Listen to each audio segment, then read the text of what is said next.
Hi అండి. 'ప్రేమ మందిరం' 20వ భాగమేనండి. అవునా! నాకివ్వండి. నేను కూడా ఎవ్వరికీ కనపడకుండా దాచేస్తాను అంది సంజన. మరి బుక్స్ ఎలా కొనుక్కుంటావు? నేను నీకు అమ్మనడిగి డబ్బులిస్తాను. దాంతో బుక్స్ కొనుక్కో అంది సుమ. హాయ్ ఆంటీ, ఎలా ఉన్నారు? అంటూ లోపలికొచ్చాడు నిఖిల్. బావున్నాను. తీసుకువెళ్ళిపోవడానికొచ్చావా? ఒక పని చేయి సంజన. అదిగో నా ర్యాక్‌లో ఉన్నాయి బుక్స్. అన్నీ నువ్వు తీసుకువెళ్ళిపో అంది సంజనతో సుమ. అన్నీ నేను పట్టుకెళ్ళిపోతే మీరేం చదువుతారు అంది సంజన. రెండు ఉంచి మిగిలిన పట్టుకెళ్ళిపో అంది. సరే, నేను తీసుకువెళ్తాను. మీరు ట్యాబ్లెట్ వేసుకునే టైం అయింది కదా, ట్యాబ్లెట్స్ వేసుకోండి అని ట్యాబ్లెట్లు మంచినీళ్ళు ఇచ్చింది.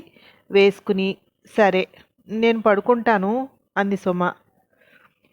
సుమ పడుకున్నాక మనం వెళ్దామా అంది సంజన. వెళ్దాం. నిన్ను ఆశ్రమం దగ్గరికి తీసుకువెళ్ళమంది నానమ్మ. రమణమ్మకి బాలేదట, నిన్ను చూడాలనుకుంటోంది అన్నాడు. అయ్యో, అమ్మ అది చెప్పడానికే వచ్చినట్టుంది. ఎందుకు వచ్చావని కూడా అడగకుండా నా సోదంతా చెప్పాను అమ్మకి. వెళ్దాం నిఖిల్ బాబు అంది. ఇద్దరూ వెళ్తుంటే నాకు డైమండ్స్ ఇస్తారట బుక్స్ కొనుక్కోవడానికి అంది నిఖిల్కి వినిపించేలా. అయితే ఆవిడకి గుర్తుందన్నమాట అన్నాడు. ఉంది. ఎక్కడుందో కనిపెట్టాలి. మీ ప్రయత్నం ఎంతవరకు వచ్చింది అంది. తెలిసింది. నిజమే, 100 కోట్లు విలువ చేసే డైమండ్స్ అవి. నాన్నమ్మకి చెప్తే మనల్ని అస్సలు దీంట్లో కల్పించుకోవడానికి ఒప్పుకోదు. ప్రమాదం అంటుంది అంకుల్తో పెట్టుకుంటే అన్నాడు. ఒకవేళ మేడం చెప్పింది నిజమేనేమో. మీరు దీంట్లో కల్పించుకోకండి. నాకు బయట నుండి హెల్ప్ చేయండి అంతే. అతనికి ఎవరు చేశారు అంటే నేనే కనిపించాలి. చేసిందంతా నేనే అన్నట్టు ఉండాలి అంది. నీకన్నా రిస్కే కదా అన్నాడు. నాకు అతని చేతుల్లో ఏమీ జరగదు. లేదంటే చిన్నప్పుడే చచ్చిపోయి ఉండేదాన్ని. నా వల్లే అతనికి బుద్ధి వస్తుంది అంది సంజన. నిన్ను ఒంటరిగా వదలను. ఇద్దరూ కలిసే చేద్దాం. ముందు ఎక్కడున్నాయో కనిపెట్టు అన్నాడు. ఇద్దరూ రమణమ్మ దగ్గరికి వెళ్ళారు. చాలా సంతోషంగా ఉంది తల్లి, నిన్నిలా చూస్తుంటే. ఇద్దరూ కలిసి వచ్చారా? కూర్చోండి బాబు అంది రమణమ్మ. ఎలా ఉంది? హాస్పిటల్కి వెళ్దాం పదా అన్నాడు నిఖిల్. హాస్పిటల్కి వెళ్ళే తిరిగి వచ్చే అంత శక్తి లేదు. అందుకే ఇక్కడ వీళ్ళందరి మధ్యలోనే ఉండాలని సావిత్రమ్మకు చెప్పాను. మీ అమ్మ ఎవరో తెలిసింది అని మనసులో ఏమీ పెట్టుకోకు. సంతోషంగా ఉండు సంజు. ఇది నా చివరి కోరిక అనుకో అంది రమణమ్మ. అలా మాట్లాడొద్దన్నానా? ఏం కాదు, నువ్వు బాగుంటావు. నేను హాస్పిటల్కి తీసుకువెళ్తాన్నాడు అంది సంజన. సావిత్రి జాయిన్ చేసింది. ఇక ఎక్కువ రోజులు ఉండనని. రోజులే అని చెప్పారు వాళ్ళు. అక్కడ ఉండాలనిపించట్లేదే. అక్కడ ఉంటే రోజు యమకింకర్లు కల్లోకి వస్తున్నారు. ఇక్కడ వీళ్ళందరి మధ్యలో ఉంటే నిజంగా వాళ్లే వచ్చినా వాళ్ళతో సంతోషంగా వెళ్ళిపోతాను అంది. ఎంతసేపు? వెళ్ళిపోతాను. నిన్ను వదిలేస్తావా మేము? నీకేమీ కాదు. నాతో పాటు బెంగళూరు వస్తానన్నావు. అప్పుడే ఎలా వెళ్ళిపోతావు? నేను ప్లాన్ చేస్తాను. ఒక 10 రోజుల్లో మనం వెళ్దాం. అలా వెళ్ళడం కోసమైనా చక్కగా ఇచ్చిన మందులన్నీ వేసుకుని మనసులో ఏమీ పెట్టుకోకుండా ప్రశాంతంగా ఉండు అంది సంజన.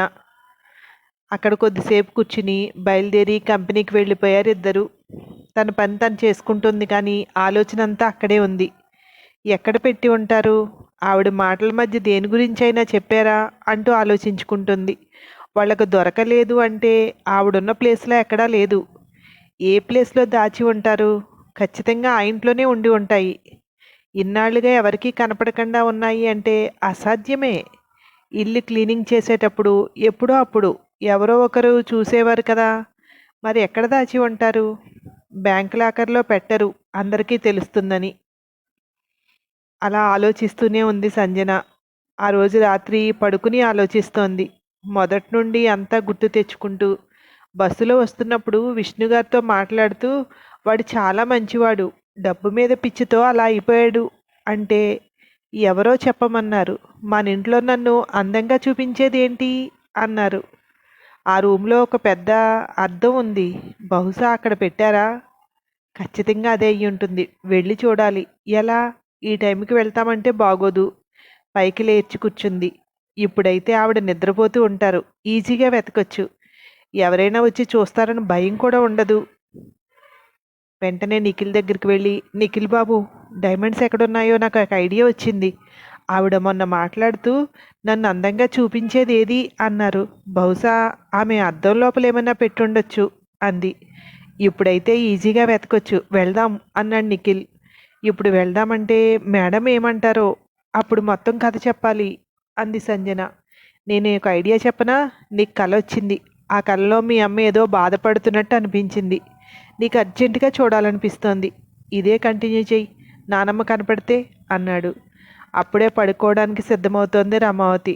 డోరు చప్పుడుకి బయటకు వచ్చింది. నానమ్మ, సంజనకి ఏదో కల వచ్చిందంట, అర్జెంటుగా అమ్మని చూడాలంటోంది అన్నాడు. అక్కడికి వచ్చి, ఏమైంది సంజన అంది. నాకేదో అలజడిగా అనిపించింది మేడం. అమ్మ ఎందుకో తనని తానే కొట్టుకుంటూ ఏడుస్తుంది కలలో. ఒక్కసారి చూడాలనిపిస్తోంది. అందుకే నిఖిల్ బాబుని ఇప్పుడు ఇబ్బంది పెడుతున్నాను అంది. పర్వాలేదులే కానీ నైట్ టైం జాగ్రత్త. ఇక్కడికి రాకండి, అక్కడే ఉండిపోండి. ప్రొద్దుట రండి. అక్కడికి వెళ్ళాక ఫోన్ చేయి నిఖిల్ అంది. సరేనానమ్మా అంటూ ఇద్దరు బయలుదేరారు. రమావతి ప్రభకు ఫోన్ చేసి, సంజన, నిఖిల్ ఇద్దరూ వస్తున్నారు. నీ మనవరాలకి వాళ్ళ అమ్మ కల్లోకి వచ్చిందంట. బిక్కమొహం పెట్టి కూర్చుంది. వాళ్ళిద్దరూ వస్తున్నారు. ఈ నైట్ టైంలో ఇక వెనక్కి పంపించకు, అక్కడే ఉండని, ప్రొద్దుట వస్తారులే అంది రమావతి. కన్నతల్లి మీద ఉన్న ప్రేమ ఎక్కడికి పోతుంది? పైకి ఎంతో నార్మల్గా ఉన్నట్టు నటిస్తోంది అంది ప్రభ. అదే కదా. సరే, వాళ్ళు వస్తున్నారు అంది రమావతి. సరే, నేను చూసుకుంటానులే అని కాల్ కట్ చేసింది ప్రభ. వాళ్ళు వచ్చాక డోర్ తీసిన వెంటనే సుమా రూమ్లోకి వెళ్ళి ఆవిడ దగ్గర కూర్చుంది సంజన. ట్యాబ్లెట్లు వేసుకుని పడుకోవడం వల్ల మంచి నిద్రలో ఉంది సుమ. ఈరోజు నేను ఇక్కడ పడుకుంటాను అంది ప్రభతో. మేరీ, ఇలా వచ్చేయి, నువ్వు ఇక్కడ పడుకుందువు గాని. వాళ్ళిద్దరూ అక్కడ పడుకుంటారు ఈరోజు అంది ప్రభ. వాళ్ళు వెళ్ళాక లైట్ ఆఫ్ చేసి ఇద్దరూ సైలెంట్గా కూర్చున్నారు కాసేపు. వాళ్ళు పడుకున్నారు అని నిర్ధారించుకున్నాక ఫోన్ లైట్ ఆన్ చేసుకుని అక్కడ ఉన్న మిర్రర్ని పరిశీలనగా చూస్తున్నారు. అక్కడ ఏమీ కనిపించలేదు. అంతా చెక్ చేసి ఇక చేసేదేం లేక అక్కడే ఉన్న సోఫాలో పడుకున్నాడు నిఖిల్. సుమా పక్కనే కూర్చుని మళ్ళీ లేచి మిర్రర్ దగ్గరికి వెళ్ళింది సంజన. ఫోన్ లైట్ వేసి అంతా పరిశీలనగా చూస్తుంటే అద్దానికి గోడకి మధ్యలో ఏదో తెల్లగా ఉన్నట్టు కనిపించింది. 1-2 సార్లు కన్ను చిన్నగా చేసి ఆ హోల్ దగ్గర పెట్టి చూసింది. వచ్చి నిఖిల్ని లేపి చెవి దగ్గర నోరు పెట్టి, బ్యాక్ సైడ్ ఏదో తెల్లగా కనిపిస్తోంది అంది. లేచి వెళ్ళాడు. సంజన లైట్ చూపిస్తుంటే చూశాడు. నిజమే, ఏదైనా సన్నగా ఉన్నది చూడు, కిందకి గెంటుతుంటే రావచ్చు అన్నాడు. అటు ఇటు చూస్తే అక్కడ ఏమీ కనిపించట్లేదు. సంజనకు గుర్తొచ్చింది. బాల్కనీలో కూర్చున్నప్పుడు ఒక తీగలాంటిది కట్టి ఉంది అక్కడ. దాన్ని తీసుకొస్తే వెళ్ళి చప్పుడు కాకుండా నెమ్మదిగా డోర్ తీసుకుని అక్కడ టవల్ సారేసున్న తీగని విప్పి తీసుకొచ్చింది. దాంతో నెమ్మదిగా పుష్ చేస్తుంటే కిందకొచ్చింది. కింద పడకుండా సంజన చేతులు అడ్డుపెట్టి పట్టుకుంది. ఇక్కడ ఓపెన్ చేయొద్దు, తర్వాత చూద్దాం, మీ పాకెట్లో పెట్టేసుకోండి అంది సంజన. వెళ్ళి తీగ మళ్ళీ యథాతథంగా కట్టి దాని మీద ఎప్పట్లాగే టవల్ సారేసి వచ్చి నిఖిల్ పక్కనే కూర్చుంటూ, అవి ఖచ్చితంగా డైమండ్స్, మీరు ఓపెన్ చేయకండి, ఇంటికి వెళ్ళాక చూద్దాం, అవి ఏదైనా వేరే దాంట్లోకి మారుద్దాం, ఇప్పుడు ప్లాన్ చేయండి. ఈ డైమండ్స్ గురించి పోలీసులకు ఎలా ఇన్ఫామ్ చేయాలి? వాళ్ళు వచ్చే టైంకి ఇవి రాజన్ దగ్గర ఉండాలంటే ఏం చేయాలి? ఆలోచించండి నిఖిల్ బాబు అంది. ఇద్దరూ తెల్లవారులు కూర్చుని ఆలోచిస్తూనే ఉన్నారు. ఉదయం సుమ లేవకుండానే వచ్చేశారు. బయటకు వస్తుంటే మేరీ అక్కడే కూర్చుని కనిపిస్తోంది. మేం వెళ్తున్నాం, ఎప్పుడు వచ్చే టైంకి వస్తాను అని చెప్పింది సంజన. రాత్రంతా అమ్మగారి దగ్గరే ఉంటే మీకు మనశ్శాంతిగా ఉందా అమ్మా ఇప్పుడు అంది. నవ్వుతూ చూస్తూ వచ్చేసింది. ఉదయం కాలేజీకి రెడీ అవుతోంది నేహ. డోర్ కొట్టిన సౌండ్కి వెళ్ళి డోర్ తీసింది. ఏంటి డాడీ, మీరా, రండి లోపలికి అంది. నీకు తెలిసిన విషయం నాకెందుకు చెప్పలేదు నువ్వు అన్నాడు. నాకు చాలా విషయాలు తెలుసు, దాంట్లో ఏ విషయం గురించి మీరు అడుగుతున్నారు నన్ను అంది నేహ. సంజన గురించి. అందుకే దాన్ని అక్క అని పిలుస్తున్నావా అన్నాడు. నీ సీక్రెట్స్ అన్నీ నువ్వు నా దగ్గర బయట పెట్టలేదు, అన్నీ నేనే ఒకటి ఒకటి తెలుసుకుంటున్నాను. డైమండ్స్ గురించి అయితే నాకు అస్సలు తెలియనే తెలీదు, నువ్వే చెప్పావు. ఏంటో మరి, నాకు అన్నీ అలా తెలిసిపోతున్నాయి అంతే అంది. ఇప్పుడు అది నా మీద రివెంజ్ ఏదైనా ప్లాన్ చేస్తుందా అన్నాడు. పకపక నవ్వుతూ, దానికంత సీన్ లేదు డాడీ. ఆ సావిత్రమ్మ కూతురది. ఇప్పుడు నువ్వు వెళ్ళి, నేను నిజంగా చంపాలి అనుకోలేదు నిన్ను. నేను నిన్ను మీ అమ్మకు దూరంగా పెట్టేద్దాం అనుకున్నాను. అలా అయితే మీ అమ్మకు తగ్గుతుంది అనుకున్నాను. ఇలాగే ఏదో కథ చెప్పావనుకో వెంటనే నమ్మేస్తుంది అంది. అది కథ కాదు, అదే నిజం అన్నాడు. అబ్బా! ఈ కథలన్నీ అక్కడ చెప్పు డాడీ, ఇక్కడ కాదు అంది. దానికి కానీ ఆ డైమండ్స్ గురించి చెప్పలేదు కదా నువ్వు అన్నాడు. ఇద్దరము నీ కూతుర్లుమే. నాకు చెప్పావు, తనకు చెప్పకూడదనుకుంటున్నావు. ఎందుకు డాడీ? తనకు కూడా డైమండ్స్‌లో వాటా ఇవ్వాలనా? అలా డబ్బు కోసం చూసుకునేదైతే తన ప్లేస్ నాకిస్తానని ప్రామిస్ చెయ్యదు అంది నేహ. ఏంటి? తన ప్లేస్ నీకిస్తానందా? అంటే ఏం చెప్పావు? ఏంటి నువ్వంత సీక్రెటు? అన్నాడు. సీక్రెట్ లేదు, ఏం లేదు. తన అగ్రిమెంట్ మ్యారేజ్ చేసుకున్నట్టు నాకు తెలిసిపోయిందని చెప్పాను. నేను చేసుకోవాల్సిన భావన నువ్వు చేసుకున్నావు. అదే నీ మీద నాకు కోపం అంటే, సరే అగ్రిమెంట్ అయిపోయాక నువ్వే చేసుకో అంది. చూసావా డాడీ, నువ్వు మా అమ్మని వాళ్ళ అమ్మని ఇద్దరిని పెళ్లి చేసుకున్నావు. మేమిద్దరం బావని పెళ్లి చేసుకోబోతున్నాం. సీన్ రివర్స్ అవుతోంది. నువ్వు వీళ్ళిద్దరితోటి అయితే మేమిద్దరం బావతోటి అంది. ఎందుకో నిన్ను నమ్మాలనిపించట్లేదే ఫస్ట్ టైం అన్నాడు. నిన్ను నమ్మించాలని కూడా నేను అనుకోవట్లేదు. ఎందుకంటే నేను నీ కూతుర్ని కనుక. ఎవరి మీద ఎక్కువ నువ్వు ప్రేమను పెంచుకోను అంది. బయటకు వచ్చేశాడు. సంజన, నిఖిల్ ఇద్దరూ ఇంటికి వచ్చి వాళ్ళ రూమ్లోకి వెళ్ళి, నిఖిల్ బాబు, అవి తీయండి ఒకసారి చూద్దాం అంది సంజన. ఓపెన్ చేసి చూస్తే మెరిసిపోతూ ఉన్నాయి. వీటిని ఎక్కడ దాయాలి? ఎక్కువసేపు మన దగ్గర ఉండడం ప్రమాదం. అందుకే ఒక పని చేద్దాం. నేను డైరెక్ట్గా పోలీస్ కమిషనర్ దగ్గరికి వెళ్తాను. నేను ఆయనకి విషయం అంతా చెప్పిన తర్వాత నీకు మెసేజ్ చేస్తాను. వద్దు, నువ్వొద్దు, నేనే ముందు వెళ్ళి మాట్లాడి వస్తాను. ఆ తర్వాత మనిద్దరం వెళ్ళి ఇవి రాజన్కి ఇద్దాం అన్నాడు. మీరైతే పోలీస్ కమిషనర్తో మాట్లాడండి. ఇవి అతని దగ్గరికి ఎలా చేర్చాలో నేను చేరుస్తాను అంది సంజన. రమావతి రెడీ అయ్యి హాల్లో కూర్చుని ఉంది. నిఖిల్ బయటకు వచ్చి, రాత్రంతా అస్సలు నిద్రపట్టలేదు కొత్త ప్లేస్ అవడం వల్ల. ఈరోజు లేటుగా వస్తాను అన్నాడు బద్ధకంగా. ఇద్దరూ లేటుగానే రండి. నేను సుమా దగ్గరికి వెళ్ళి చూసి వెళ్తాను అంది రమావతి. రమావతి వెళ్ళాక నిఖిల్ రెడీ అయ్యి బయటికి వెళ్ళిపోయాడు.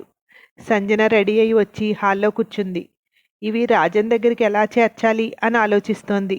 మొబైల్ రింగ్ అవుతుంటే చూసింది. ఏదో అన్నౌన్ నెంబర్.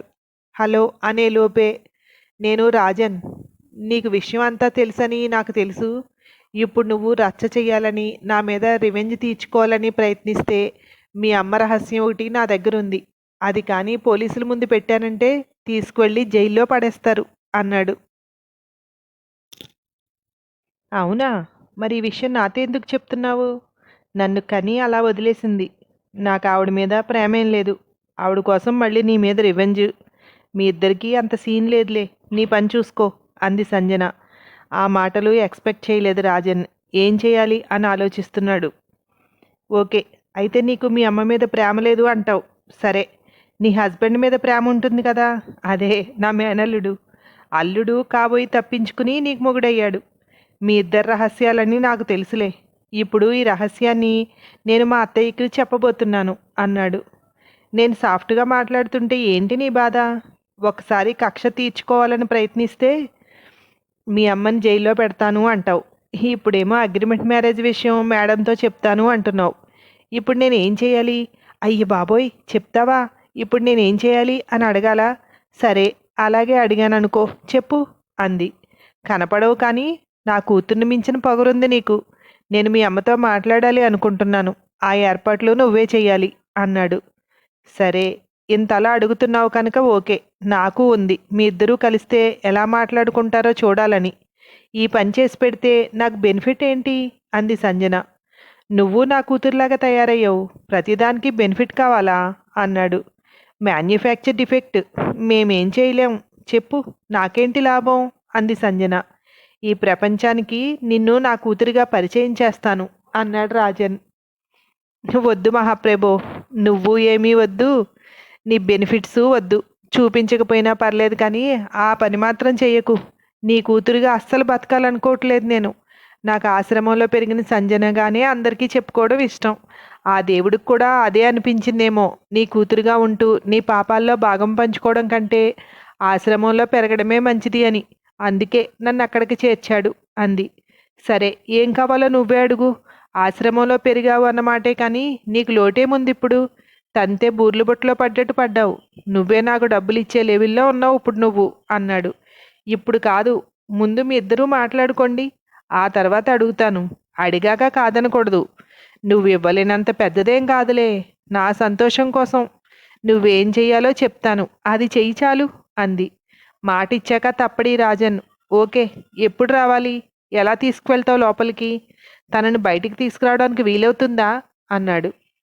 అది మీ అత్తగారి ఇల్లే అయినా ఎప్పుడు పెడితే అప్పుడు రావడానికి పోవడానికి కుదరదు అక్కడ. వాళ్ళు ఆఫ్టర్నూన్ టైంలో పూర్తిగా నాకే వదిలేసి పడుకుంటారు. ఆ టైంలో ప్లాన్ చేయాలి. నువ్వు రావడానికైతే ఏదో రకంగా లోపలికి తీసుకువెళ్ళొచ్చు, కానీ ఆవిడని బయటికి తీసుకురావడం అంటే చాలా కష్టం. నిన్నే లోపలికి తీసుకువెళ్తాను అంది. కావాలని తీసుకువెళ్ళి ఇరికించట్లేదు కదా అన్నాడు. అలా ఇరికించాలంటే నీతో పాటు నేను ఇరుక్కుంటానుగా. నాకు అవసరమా ఇవన్నీ? ఏదో మాట్లాడాలి అన్నావు, నాకు చూడాలని ఉంది ఏం మాట్లాడుకుంటారా అని. అందుకే ఓకే అన్నాను. నీకు ఇష్టం లేకపోతే మానేయి అంది. సరే, ఇంతకీ నువ్వు ఎలా వస్తావు అన్నాడు. నేను ఈ ఫోన్ టచ్లో ఉంటాను. నేను చెప్పిన ప్లేస్కి నువ్వు వస్తే ఇద్దరం కలిసి వెళ్దాం అక్కడికి. ఇద్దరం కలిసి వెళ్దాం అన్నానని ఒకసారి లోపలికి వెళ్దాం అనుకోకు. నువ్వు అక్కడే దగ్గరలో పక్కగా కొంచెం ఖాళీ ప్లేస్ ఉంది, అక్కడ నువ్వు వెయిట్ చేస్తూ ఉండు. నేను వెళ్ళి ఇంట్లో పరిస్థితి చూసి నీకు ఫోన్ చేస్తాను, అప్పుడు లోపలికి రావచ్చు అంది. రావటానికి అక్కడ ఫుల్ సెక్యూరిటీ ఉంటుంది కదా అన్నాడు. అవన్నీ నేను చూసుకుంటాను, నేను మేనేజ్ చేస్తాను, నేను చెప్పినట్టు చేస్తే చాలు అంది. సరే అయితే ఫోన్ కోసం ఎదురు చూస్తూ ఉంటాను. ఈ విషయం మళ్ళీ నేహాకి తెలియకూడదు అన్నాడు. సరే అని కాల్ కట్ చేసి నిఖిల్కి ఫోన్ చేసింది. ఇప్పుడే కమిషనర్తో మాట్లాడి బయటికి వస్తున్నాను అన్నాడు నిఖిల్. సుమాగారితో మాట్లాడించాలట, నాకు ఫోన్ చేశాడు రాజన్ అంది. వండర్ఫుల్ సంజన, వాడంతట వాడే వచ్చి ఇరుక్కుంటాను అంటున్నాడు. ఈ అవకాశాన్ని ఉపయోగించుకుందాం. ఇప్పుడు ఏం చేద్దామని అన్నాడు. ఇప్పుడు మీరు వస్తున్నప్పుడు ఒక బుర్కా కొనుక్కురండి, మిగిలిన నేను వచ్చాక వివరిస్తాను అంది. నిఖిల్ ఇంటికి వచ్చాక జాగ్రత్తగా డైమండ్స్ అన్నిటినీ బుర్కాలో అక్కడక్కడ అమర్చి కుట్టేసింది. మధ్యాహ్నం రాజన్కి ఫోన్ చేసింది. మీ అత్తయ్య ఇంటి దగ్గరికి రండి, నేను ఇక్కడే ఉన్నాను, ఎవరూ లేరు, నేను బయటకు వస్తున్నాను అంది.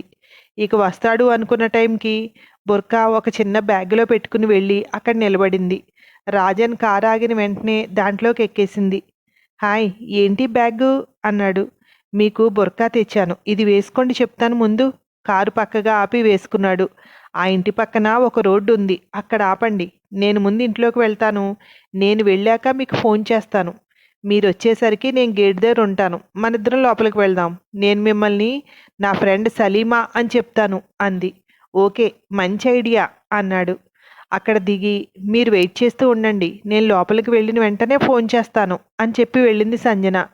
సంజన నుండి ఫోన్ వచ్చింది. కారు ఖాళీ ప్లేస్లో పక్కగా ఆపి బుర్కాని సరిగ్గా సర్దుకుని కారు దిగి వస్తున్నాడు. గేటు దగ్గర నిలబడి చూస్తోంది సంజన. ముందు సంశయంతో అడుగులు పడిన సంజన అక్కడ కనిపిస్తూ ఉండడంతో చురుగ్గా అడుగులు వేశాడు. అలా నడుస్తూ ఉండగానే పక్కన పోలీస్ జీప్ ఆగడము, అతనికి మాట్లాడే ఛాన్స్ ఇవ్వకుండా జీప్ ఎక్కించుకోవడం క్షణకాలంలో జరిగిపోయాయి. సంజన ఉన్నవైపు చూస్తే తను లేదు. నన్ను ఎందుకు తీసుకువెళ్తున్నారో తెలుసుకోవచ్చా అన్నాడు ముఖానికున్న బుర్కా తొలగిస్తూ. స్టేషన్కి వెళ్ళాక తెలుసుకుందువు గాని అన్నారు. మొబైల్ తీశాడు రాజన్. సార్, మీరు ఇప్పుడు ఎవరికి కాల్ చేయడానికి లేదు, ముందు స్టేషన్కి వెళ్దాం, చిన్న ఎంక్వైరీ, అది అయిపోయిన తర్వాత వెంటనే పంపించేస్తారు అన్నాడు. నేను ఇక్కడ రోడ్డు మీద నడుస్తున్నందుకు నన్ను అరెస్ట్ చేయమన్నారా? నన్ను అరెస్ట్ చేస్తున్నారు అని నాకు ముందే ఎందుకు ఇన్ఫర్మేషన్ ఇవ్వలేదు? డబ్బులు కావాలంటే నేను గుర్తొస్తాను, ఇలాంటప్పుడు గుర్తుండనా అన్నాడు. మాకున్న ఇన్ఫర్మేషన్ ప్రకారం బుర్కా వేసుకున్న వ్యక్తిని అరెస్ట్ చేయాలి, మీరేం తెలీదు. తెలిసేసరికి మీరు వస్తున్నారు, మిమ్మల్ని వాచ్ చేస్తున్నారు, మేము మిమ్మల్ని తప్పించడానికి కుదరదు అన్నాడు. అంటే ఇది సంజన పనా? తనకు తప్పించి నేను ఇంకెవరికీ చెప్పలేదు అంటే ఇప్పుడు నన్ను ఎందుకు అరెస్ట్ చేస్తున్నట్టు? ఒకవేళ తనకి డైమండ్స్ దొరికి నేను వేసుకున్న బుర్కాలో పెట్టిందా? ఆలోచనకే గుండె జల్లుమంది. అప్పటికే పోలీస్ స్టేషన్ దగ్గరికి వచ్చేసింది జీపు. దిగి వేసుకున్న బుర్కా తీయబోయాడు. తీకండి, ఇక్కడ ఎక్కడైనా మీడియా వాళ్ళు ఉంటే ఇబ్బంది అవుతుంది మీకే, లోపలికి వచ్చాక అప్పుడు తీయండి అన్నాడు అతను. అది నిజమే అనిపించింది. బోర్కా అతని చేతిలోతో తడుముకున్నాడు. ఏం పెట్టుంటుంది? ఇన్నాళ్ళుగా నాకు దొరకంది నిన్న కాక మొన్న వచ్చిందిది. అప్పుడే కనిపెట్టేసిందా? ఎక్కడున్నాయో ఛాన్స్ లేదే. ఇంకా ఏదో ఉంది. ఒకవేళ డ్రగ్స్ అనుకున్నాడు రాజన్. లోపలికి వెళ్ళేసరికి కమిషనర్, డిఐజీ ఇంకా ఎవరో చాలామంది ఉన్నారు. ఒంటి మీద ఉన్న బోర్కా తీస్తూ, ఏంటి డిఐజీ గారు నన్ను రప్పించారు అన్నాడు రాజన్. మీరేంటి బోర్కా వేసుకుని తిరుగుతున్నారు అన్నాడు. ఏం లేదు, ఊరికే నడుచుకుంటూ వెళ్ళాలనిపించింది. అందరూ గుర్తుపడితే మళ్ళీ ఇబ్బంది కదా, అందుకే ఇది వేసుకున్నాను అన్నాడు.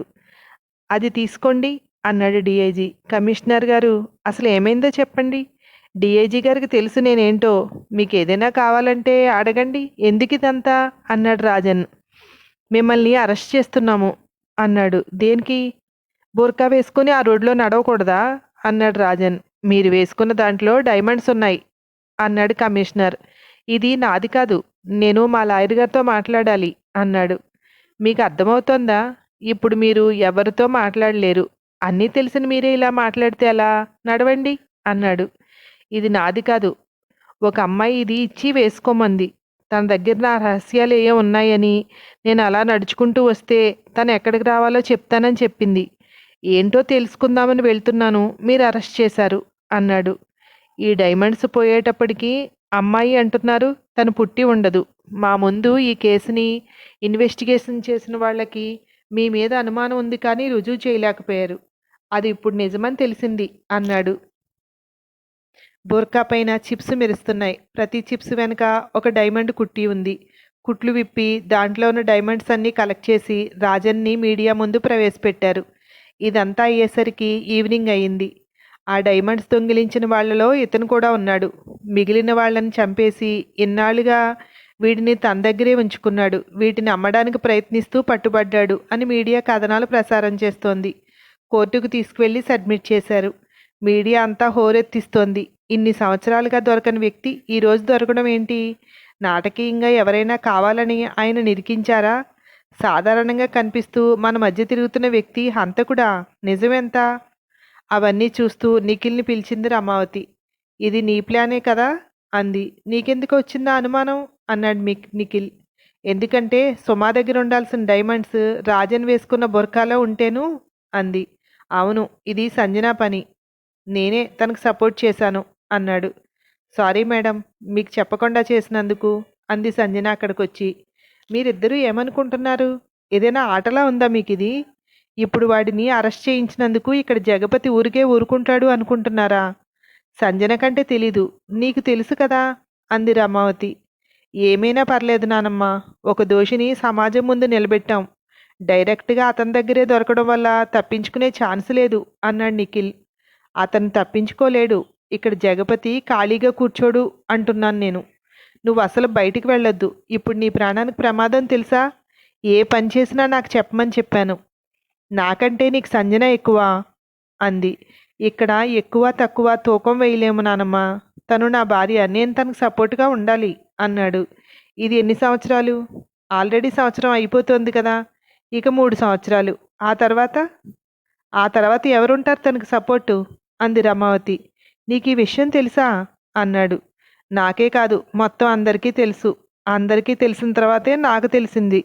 సంజన, నువ్వు కూడా నాకు చెప్పలేదు కదా అంది.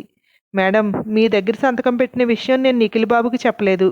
నిఖిల్ బాబు దగ్గర సంతకం పెట్టిన విషయం మీకెలా చెప్తాను అంది. అంటే నువ్వు కూడా అగ్రిమెంట్ రాయించుకున్నావా అన్నాడు నిఖిల్. మాట్లాడకుండా సైలెంట్గా కూర్చుంది. ఏమని రాసావు ఆ పేపర్ మీద? నువ్వు చెప్పు సంజన, ఏమని రాశారు అన్నాడు. మేడం రాసింది చదవలేదు, మీరు రాసింది చదవలేదు. మీ ఇద్దరి మీద ఉన్న నమ్మకంతో సంతకం పెట్టేశాను. ఇద్దరూ రాసింది ఏమైనా కావచ్చు, కానీ ఒకటే సారాంశం ఉంటుంది. మీ ఆస్తిలో నాకు చిల్లుగవ్వ కూడా రాదు అని.